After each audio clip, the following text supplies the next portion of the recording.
இன்றைய தினம் வாலிபர்களுக்காக என்ன பகிர்ந்து கொள்வது என்பது தொடர்பாக சிந்தித்த பொழுது, வாலிப காலம் என்பது அனுபவிக்க வேண்டிய காலம். This is the time to enjoy. நான் கல்லூரியில் படித்து கொண்டிருந்த பொழுது எனக்கு என்எஸ் ஜெயக்குமார்ங்கிற ஒரு நண்பர் இருந்தார். அவர் அந்த காலத்தில் நிறைய ட்ராமாவில் நடிப்பார். அவரோடு சேர்ந்து நானும் நடித்திருக்கிறேன். அப்போ அவர் ஒரு முறை இந்த நாகர்கோவில் குமரி மாவட்டத்தில் பாலப்பள்ளம்னு ஒரு ஊர் இருக்குது. அந்த பகுதியில் தான் அவருடைய வீடு. ஒரு முறை அவருடைய இல்லத்துக்கு சென்ற பொழுது அந்த கரங்கல் ரோட், அந்த மெயின் ரோட்லேருந்து பாலப்பள்ளம் உள்ள அவருடைய வீடு இருக்கிற அந்த சாலை வழியை செல்லுகிற பொழுது அவர் சொன்ன வார்த்தை இன்று ஞாபகம். லைஃப்பை என்ஜாய் பண்ணணும், லைஃப்பில் என்டர்டெயின்மெண்ட் வேணும், we must enjoy the life. அன்னைக்கு சொன்னது இன்றைக்கும் ஞாபகம் இருக்குது. உண்மைதான். வாழ்க்கையில் வாலிப வயதில் தான் வாழ்க்கையை என்ன செய்ய முடியும், முழுசாக அனுபவிக்க முடியும். வாலிப வயதில் எல்லா தத்துவமும் வலிமையாக இருக்கும். எல்லா நாடி நரம்புகள், உணர்வுகள், உந்துதல்கள், மனநிலைகள், சரீர நிலைகள் எல்லாமே அலர்ட்டாக இருக்கும். நல்ல எனர்ஜெட்டிக்காக இருக்கும், டைனமிக்காக இருக்கும். அந்த நேரத்தில் அனுபவிக்கணும். அதனால் வாலிப பிள்ளைகள் மத்தியில் அதிகமாக இந்த வாலிப நேரங்களில் சொல்லப்படுகிற வார்த்தை உண்டால் லைஃப்பை என்ன பண்ணணும், என்ஜாய் பண்ணணும். இந்த வயசில் என்ஜாய் பண்ணாமல் எந்த வயசில் என்ஜாய் பண்ணுறது, இந்த வயசில் அனுபவிக்காமல் எந்த வயசில் போய் அனுபவிக்கிறது.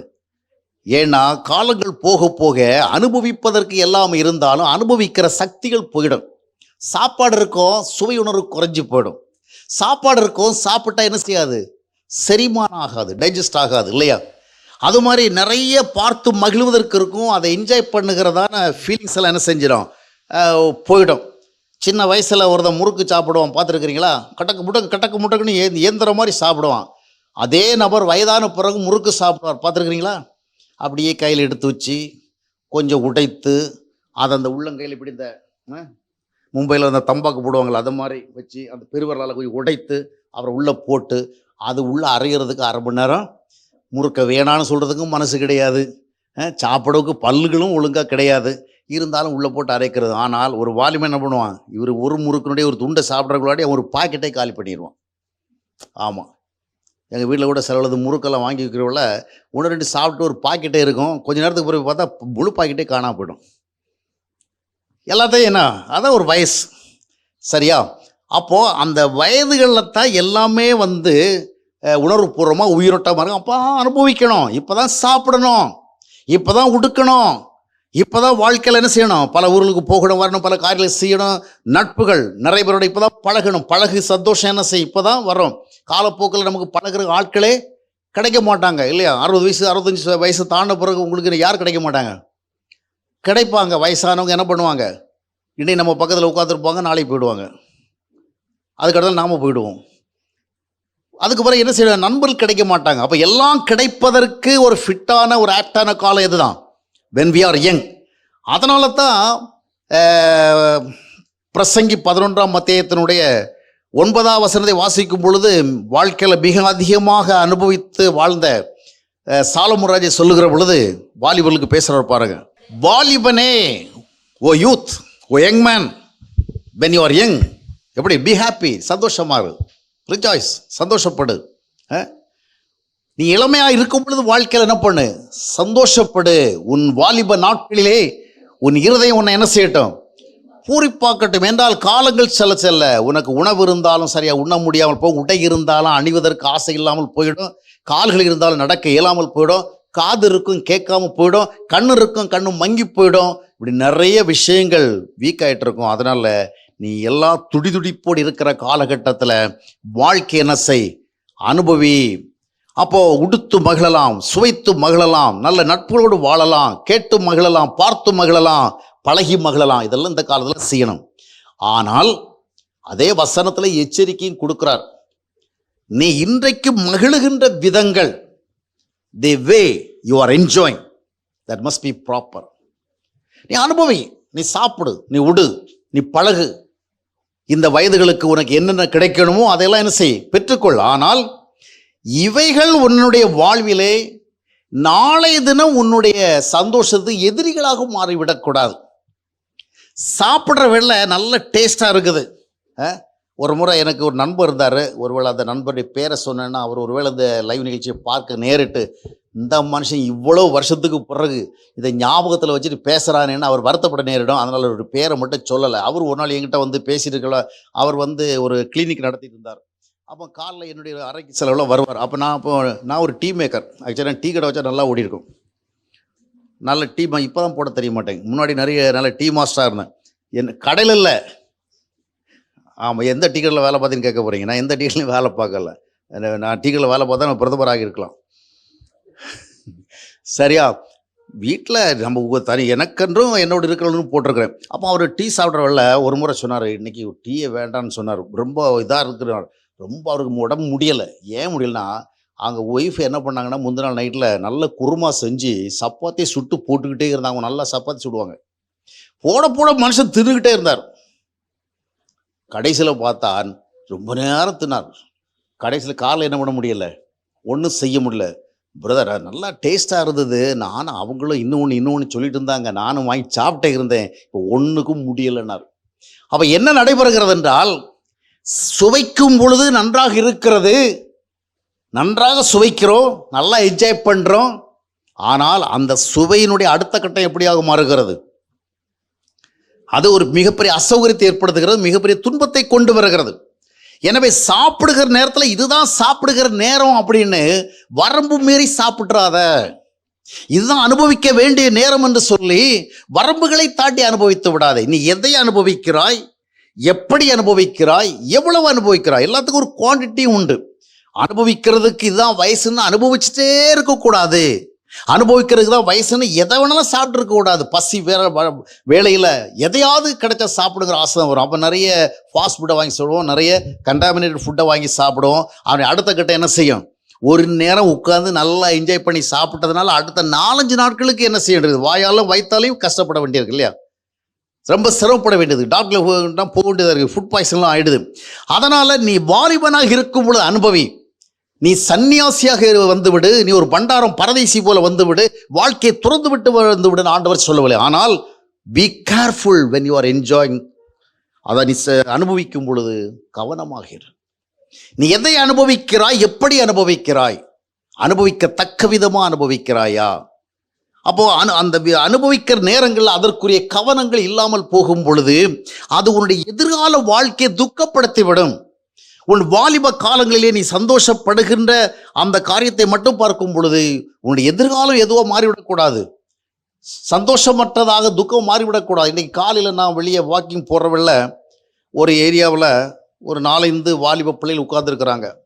பார்த்தா நன்றாக தெரியுது, ஒன்றும் ஏழை குடும்பத்தை சேர்ந்த பிள்ளைகள் அல்ல. ஒரு 4 பேர் 5 பேர் 3-4 பைக்கை வச்சுக்கிட்டு ஒரு இடத்துல ஓரமாக உட்காந்துருக்கிறானுங்க.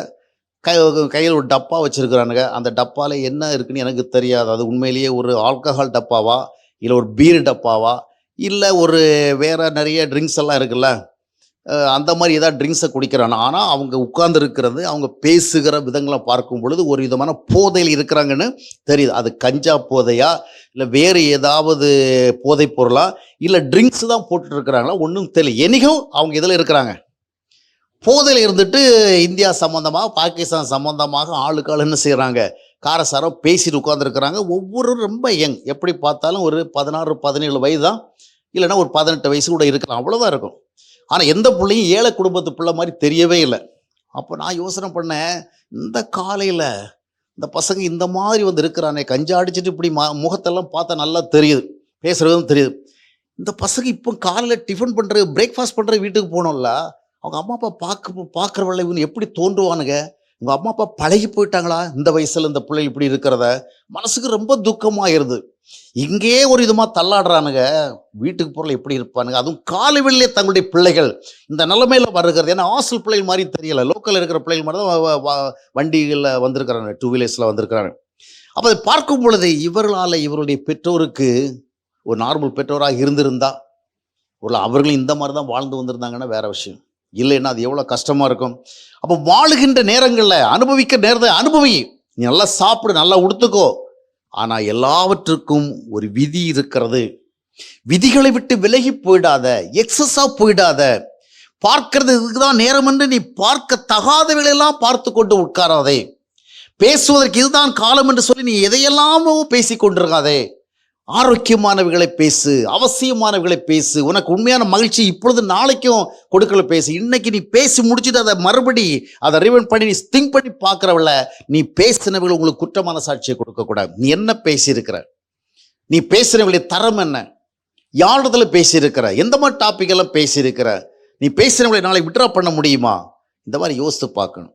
எனவே வாழ்க்கை அனுபவி வாலிபனே, வாலிப பிள்ளைகளை அனுபவியுங்கள். ஆனால் ஆண்டவர் அனுபவிக்கிற எதிர்கடையான அனுபவிக்கிறது இந்த உலகத்தில் நிறைய சந்தோஷங்களெல்லாம் கிரியேட் பண்ணவரை யார் தான்? ஆண்டவர் தானே. ஆனால் எல்லாவற்றுக்கும் முதல் எல்லா மரத்தையும் அந்த ஏதேன் தோட்டத்தில் இருந்தாலும் விலக்கப்பட்ட மரமும் இருந்தது.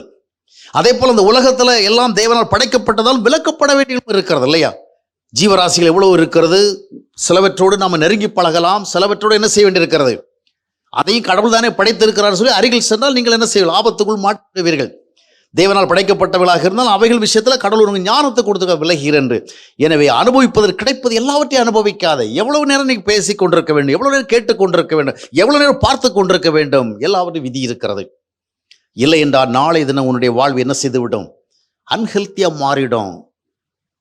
அது நாளை தினம் உனக்கு ரொம்ப நீ நினைத்து துக்கப்படுகிறதா மாறிவிடும். பொதுவாக 3 விதமான பிரச்சனைகள் வரும். ஒன்று, இன்றைக்கு அனுபவிக்கும் பொழுது அந்த அனுபவிக்கிறத மட்டும், சந்தோஷப்படுறத மட்டும், என்ஜாய் பண்ணுறத மட்டும், ஒரு என்டர்டெயின்மெண்ட்ல ஒரு ஃபன் மேக் பண்ணுறதை மட்டுமே சிந்தித்து பார்க்கும் பொழுது இதுவே உன்னுடைய ஃபியூச்சரை டிசைட் பண்ணும், உன்னுடைய எதிர்காலத்தை டிசைட் பண்ணும். அப்போது எதிர்காலம் உனக்கு துக்கமாக போவதற்கு நீ போய் ஃபவுண்டேஷன் போட்டுறக்கூடாது. இரண்டாவதாக கில்ட்டி கான்ஷியன்ஸ். நீ எந்த ஒரு விஷயத்தையும் சரியாக அனுபவிக்கலைன்னு சொன்னால், நீ அனுபவிக்க வேண்டிய விதமாக அனுபவிக்கலாம், ஒரு கில்ட்டி கான்ஷியன்ஸ் வரும். ஃபார் எக்ஸாம்பிள் பார்த்தீங்கன்னா, இன்னைக்கு வாலிப பிள்ளைகள்லாம் உடை அணிகிற விதங்களெல்லாம் சொல்லி தெரிய வேண்டியதில்லை. ஆனால் உடை அணிய அந்த உரிய விதமாக உடை அணியாத பிள்ளைகள் தங்களுக்கு எதிரில் யாராவது ஒருவர் வருகின்ற பொழுதெல்லாம் என்ன செய்கிறார்கள், அசௌகரியம் அடைகிறார்கள். உடனே அங்கங்கே திரும்பி பார்க்குறாங்க. அவங்களுடைய பார்வை ஒரு விதமாக இருக்கிறது. ஏன்? அவர்களுக்கே தெரிகிறது நான் உரிய விதமாக என்ன செய்யலை, உடை அணியல்ல. அதனால் எதிரில் வர்றவன் நம்மளை ஒரு விதமாக தான் பார்க்குறான், ஒரு விதமாக தான் சிந்திக்கிறான், அவங்களுக்கு தெரியுது. இது ஒரு விதமான கான்சியன்ஸ். அப்போ தகாத விதமாக நீ நடக்கின்ற பொழுது உனக்கே ஒரு அசௌகரியம் வருகிறது இல்லையா? அன்கம்ஃபர்டபுளாக நீ ஃபீல் பண்ண, இன்செக்யூராக நீ ஃபீல் பண்ணுற, நாம் சரியாக இல்லைங்கிறது. அப்போ குற்ற உணர்ச்சியை உருவாக்குறது. நீ அனுபவிக்கிறவைகளுடைய தரம் சரியாக இல்லை என்றால், நீ பார்க்கிறவளுடைய தரம் சரியாக இல்லை என்றால், நீ கேட்கிறவளுடைய தரம் சரியாக என்றால், நீ பழகுகிற பழக்கங்களுடைய தரம் சரியாக என்றால் உனக்கு குற்ற உணர்ச்சி ஏற்படுத்தும். இது உனக்கு ஒரு பெரிய டார்மெண்டேஷனாக இருக்கும். அனுபவிக்கிறது கொஞ்ச நேரம், குற்ற உணர்வால் பாதிக்கப்படுகிறதோ லாங் டைம். இதில் இன்னொரு பிரச்சனை என்னன்னு சொன்னால், குற்ற உணர்வே ஹார்ம்ஃபுல். குற்ற உணர்வு இருந்தால் உன் சமாதானம் அழிஞ்சு போயிடும், உன்னுடைய முன்னோக்கி செல்லுகிற அந்த டிரைவ் போயிடும். ஆனால் குற்ற உணர்வே நீ திரும்ப திரும்ப திரும்ப நீ கில் பண்ணிட்டு இருக்கிறவல்ல, நீ அதையே சாகடிச்சிருக்கவில்ல, அடுத்தது என்ன நடக்கும் தெரியுமா? நிறைய வாலிப பிள்ளைகளுக்கு துவக்க காலங்களில் தவறுகள் செய்கிறவர்கள், அதுவும் இந்த மாதிரி கூட்டங்களில் கலந்து கொள்கிற பிள்ளைகளுக்கு குற்ற உணர்ச்சி அதிகமாக வரும் இல்லையா? இங்கே நம்ம இவ்வளவெல்லாம் கேட்டுக்கிட்டு அங்கே போய்கிட்டு நம்ம மனம் போனபடி நடக்கும் பொழுது, பேசும் பொழுது, பார்க்கும் பொழுது அவங்களுக்கு என்ன வரும்? There will be guilty conscience. ஆனால் இதில் நீங்கள் திரும்ப திரும்ப ரிப்பீட் ஆகிற வேலை என்ன நடக்கும்? கில்ட்டி கான்ஷியன்ஸ் போயிடும், அந்த சென்சிட்டிவ்னஸ் போயிடும். ஆனால் கில்ட்டி கான்ஷியன்ஸ் போயிட்டு அப்புறம் என்ன வரும் தெரியுமா? இன்சென்சிட்டிவ்னஸ் வரும். சென்சிட்டிவாக இருக்கிறது ஒரு பெரிய கிஃப்ட், நேச்சுரல் கிஃப்ட். ஒரு விஷயம் தவறாக இருக்குது அப்படிங்கிறத பார்த்தோன்னா நமக்கு ஒரு குற்ற உணர்வு வரும்.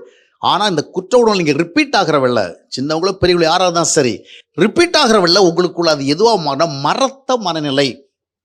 இப்போ எங்களுக்கு ஃபீலிங் போயிடுச்சு. இனி நாளடைவில் நீங்கள் என்ன தப்பாக பார்த்தாலும், எவ்வளவு நேரம் தவறாக பார்த்தாலும் உங்களுக்கு என்ன கிடையாது, குற்ற மனசாட்சி இல்லை, இழந்து விட்டீர்கள். உங்களுடைய உணர்ச்சி மண்டலமே போயிடுச்சு. அதனால் நாளை தினங்களில் நீங்கள் என்ன தப்பு பண்ணாலும், உங்கள் தப்பை யார் சுட்டி காட்டினாலும், எத்தனை பிரசங்கம் கேட்கும் பொழுது அதன் மூலமாக நீங்கள் செஞ்ச காரியம் சுட்டி காட்டப்பட்டாலும் யூ வில் பி கம்ஃபர்டபுள். நிறைய வாலிப பிள்ளைகள் பார்த்தீங்கன்னா, நீங்கள் என்ன தான் உணர்வு ஏற்படும்படியாக பிரசங்கம் பண்ணாலும் அவங்க அதை ஃபீல் பண்ண மாட்டாங்க, சாதாரணமாக இருப்பாங்க. அதனுடைய காரணம் என்ன? எது போயிடுச்சு? சென்சிட்டிவ்னஸ் போயிடுச்சு, திரும்ப திரும்ப சொல்லி அதை செயல்படுத்தாதனால. ஆனால் இதுதான் ரொம்ப ஆபத்து. வாழ்க்கையிலே தவறுகளை குறித்து சுட்டிக்காட்டுகளை உணர இயலாமல் போகிற ஒரு தன்மை இருக்கு பாருங்கள். அது அந்த தவறான பழக்கத்தில் இவங்களை என்னப்படுகிறது, தொடர்ந்து அந்த அடிப்படையில் கொண்டு போய் விடுகிறது. இனிமேல் அவங்களுக்கு என்ன பண்ண முடியாது, சரியானது தவறானது வேறுபறிக்க பார்க்க தெரியாது. ஒரு பன்றி ரகமான வாழ்க்கையை மாறிவிடுகிறது. மூன்றாவதாக பார்க்கும் பொழுது நம்முடைய சந்தோஷம் மற்றவங்களுடைய சஞ்சலமாக இருக்கக்கூடாது. வாலிப வயசுல இன்னைக்கு நிறைய பிள்ளைகளை பார்க்கும் பொழுது தங்களை சந்தோஷப்படுத்தி கொள்வதற்காக, தவறு கிடையாது, நீ சந்தோஷப்படு. நீ சந்தோஷப்படுறவள்ள உங்க அப்பா அம்மாவுக்கு அவ்வளவு சந்தோஷம் தேவையில்லை, ஏன்னா அவங்க எல்லாம் வாழ்ந்து கடந்து வந்துட்டாங்க. நீ நல்லா சாப்பிடு, உங்க அப்பா அம்மா அவ்வளோ சாப்பிட வேண்டிய தேவையில்லை. நீ நல்லா உடுத்துக்கோ, உங்க அப்பா அம்மா அவ்வளோ உடுக்க வேண்டிய தேவையில்லை, உடுத்து சாப்பிட்டு எல்லாம் செஞ்சாங்க, கடந்து வந்துட்டு இப்போ பிள்ளைகள் நல்லா இருந்தா போங்கிற ஒரு ஸ்டேஜுக்கு வந்துட்டாங்க. ஆனால் இந்த ஸ்டேஜில் அவங்களுக்கு நீ சந்தோஷத்தை கொடுக்காம இருந்தாலும் எதை கொடுத்துடாத, சஞ்சலத்தை கொடுக்காத. உன்னுடைய சந்தோஷம் அவர்களுக்கு ஒரு சஞ்சலமா மாறினால் அது சாபமாக மாறிவிடும். என்றால் அவர்கள் உன்னுடைய சந்தோஷத்துக்காகத்தான் நீ பிறந்ததிலிருந்து செயல்பட்டிருக்கிறார்கள். இப்பொழுது நீ அவர்களுக்கு சந்தோஷத்தை கொடுக்க வேண்டிய தேவையில்லை. தேவையில்லைன்னு நான் அர்த்தம் எந்த அர்த்தம் சொல்றேன், தேவை இருக்கு, நீ சந்தோஷப்படுத்தல் பாரு, அவங்க சந்தோஷத்தை தேடிக்கிட்டோம். ஆனால் நீ அவளை என்ன செய்யக்கூடாது, யூ ஷுட் நாட் கிரீவ் தம், அவளை துக்கப்படுத்தக்கூடாது. இன்னைக்கு பாருங்க, அப்பா அம்மாவுக்கு குடும்பத்தை நடத்துறதுக்கே முடியலைங்க, வீட்டினுடைய வரவு செலவுக்கே பணம் பத்த மாட்டேங்குது. பையனுக்கு இந்த பைக்கு தான் வேணுங்கிறான், இப்போ எனக்கு கார் வேணுங்கிறான், எனக்கு இந்த மாதிரி சட்டை தான் வேணுங்கிறான். அவங்க அப்பா அம்மாவுக்கு அவன் ஆர்ட்ஸ் அண்ட் சயின்ஸ் காலேஜில் சேர்த்துட்டு அங்கே கேட்குற ஒரு சின்ன ஃபீஸ் கொடுக்கறதுக்கு வசதி கிடையாது, அன்றாட காட்சிகள். ஆனால் என்ன சொல்கிறான், நான் டாக்டருக்கு தான் படிப்பேன். ஒரு நீட்டுக்கு போனவனுக்கு போய் எழுதவே தெரியாதே, நீ முட்டாள் பையன் இல்லை, உனக்கு போனவனுக்கு எழுத நீட்டு உனக்கு மார்க்கு கிடையாது. அதெல்லாம் கிடையாது, நான் திரும்ப திரும்ப எழுதுவேன். அவனுடைய ஆசைக்கு இருக்கு, தப்பு கிடையாது டாக்டர் ஆகிறது. ஆனால் உன் தாய் தந்தையுடைய நிலைமை அப்போ என்ன செய்யறான், அவங்கள விசனப்படுத்துறான், அவளை கடன் வாங்க வைக்கிறான், அவங்கள 4 பேர் விடத்துல பொய் சொல்லி கடனை வாங்க வச்சு அவங்கள தலைகுனிய வைத்து துக்கப்படுத்துகிறான். வாலிப வயது வருகிறது, ஏதோ ஒரு பையனை போய் விரும்புகிறான், ஏதோ ஒரு பொண்ணை போய் விரும்புகிறான். அந்த குடும்பத்துக்கு அந்த பையனை ஏற்றுக்கவே முடியாதபடியான ஒரு சமுதாய சூழல், குடும்ப சூழல். அந்த பொண்ணை ஏற்றுக்கவே முடியலை. அதனால் இவங்களை ஏற்றுக்கொள்றது போல நாம் என்ன பண்ணிடுவோம், ஹேங் பண்ணிடுவோம்னு அப்பா அம்மா என்ன பண்ணிடுறாங்க, தூக்கு போட்டு செத்துடுறாங்க. பொண்ணுகிட்ட சொல்லி பார்க்குறாங்க, அது முடியலை. பையன்கிட்ட சொல்லி பார்க்குறாங்க, முடியலை. அவங்க என்ன பண்ணுறாங்க, இந்த சபை இவங்க இந்த விதமாக கல்யாணம் நடந்தால் அதுக்கு மேலே நம்ம உயிர் வாழவே, அதை தலை காட்டவே முடியாது.